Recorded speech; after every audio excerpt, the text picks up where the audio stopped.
കാർഷിക വാർത്തകൾ.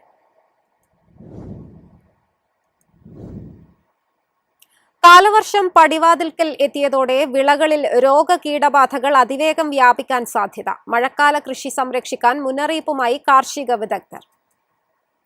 സംസ്ഥാനത്ത് തെക്കുപടിഞ്ഞാറൻ കാലവർഷം എത്താനിരിക്കെ കർഷകർ കൃഷിഭൂമിയിൽ മുൻകരുതൽ നടപടികൾ ശക്തമാക്കണമെന്ന് കാർഷിക വിദഗ്ധർ മുന്നറിയിപ്പ് നൽകി. അമിതമായ മഴ, വെള്ളക്കെട്ട്, കുറഞ്ഞ സൂര്യപ്രകാശം, ഉയർന്ന ഈർപ്പം എന്നിവ കാരണം വിവിധ വിളകളിൽ രോഗകീടബാധകൾ അതിവേഗം വ്യാപിക്കാൻ സാധ്യതയുണ്ട്. പച്ചക്കറി കൃഷി, കുരുമുളക്, വാഴ, തെങ്ങ് തുടങ്ങിയ വിളകൾക്ക് മൺസൂൺ കാലം നിർണായക ഘട്ടമാണ്. ശാസ്ത്രീയമായ നീർവാഴ്ച സംവിധാനം, സമയബന്ധിതമായ ജൈവരാസ പ്രതിരോധ മാർഗങ്ങൾ, കൃത്യമായ പരിപാലനം എന്നിവ ഇല്ലെങ്കിൽ വലിയ തോതിൽ വിളനാശം സംഭവിക്കാമെന്ന് വിദഗ്ധർ ചൂണ്ടിക്കാട്ടുന്നു. തുടർച്ചയായ മഴ മൂലം തടങ്ങളിൽ വെള്ളം കെട്ടിനിൽക്കുന്നത് പാവൽ, പടവലം, പയർ, തക്കാളി, മുളക്, വെണ്ട, വെള്ളരി തുടങ്ങിയ പച്ചക്കറി വിളകൾക്ക് വേരുചീയലിനും ഫംഗസ് രോഗങ്ങൾക്കും പ്രധാന കാരണമാകും. മഴക്കാലത്ത് കുരുമുളകിനെ ബാധിക്കുന്നത് ദ്രുതവാട്ടമാണ്. വാഴ, തെങ്ങ് തുടങ്ങിയവയ്ക്കും രോഗബാധയ്ക്ക് സാധ്യതയുണ്ട്. കനത്ത മഴയുള്ള സമയത്ത് രാസവളങ്ങൾ നൽകുന്നത് ഒഴിവാക്കണമെന്ന് കാർഷിക വകുപ്പ് നിർദ്ദേശിക്കുന്നു. News desk MyFin TV.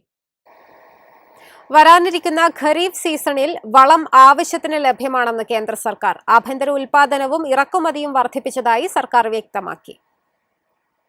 പശ്ചിമേഷ്യൻ പ്രതിസന്ധിയിലും രാജ്യത്ത് ആവശ്യത്തിന് വളം സ്റ്റോക്കുണ്ടെന്ന് കേന്ദ്ര സർക്കാർ. ആഭ്യന്തര ഉൽപാദനം മികച്ചതാണെന്നും വിതരണം ഉറപ്പാക്കാൻ രാജ്യം വളം ഇറക്കുമതി ചെയ്യുന്നുണ്ടെന്നും additional secretary Aparna S. Sharma പറഞ്ഞു. ഈ വർഷത്തെ ഖാരിഫ് സീസണിലേക്ക് 390.54 ലക്ഷം ടൺ വളം ആവശ്യമായി വരുമെന്നാണ് കൃഷി മന്ത്രാലയത്തിന്റെ വിലയിരുത്തൽ. നിലവിൽ 200.12 ലക്ഷം ടൺ വളം സ്റ്റോക്കുണ്ട്. 13.5 ലക്ഷം ടൺ DAP, 9 ലക്ഷം ടൺ NPK കോംപ്ലക്സുകൾ എന്നിവ ഇതിനകം കേന്ദ്ര സർക്കാർ ഉറപ്പാക്കിയിട്ടുണ്ട്. ഇത് ഖാരിഫ് സീസണിന്റെ ഏറ്റവും സജീവമായ സമയത്ത് വളലഭ്യത ഉറപ്പാക്കാൻ സഹായിക്കും. വളം ഉൽപാദനത്തിന് ആവശ്യമായ അസംസ്കൃത വസ്തുക്കളുടെ ലഭ്യതയും തൃപ്തികരമാണ്. സ്ഥിതിഗതികൾ മന്ത്രാലയം നിരന്തരം വിലയിരുത്തുന്നുണ്ടെന്നും അപർണ S. ശർമ്മ വ്യക്തമാക്കി. News desk MyFin TV.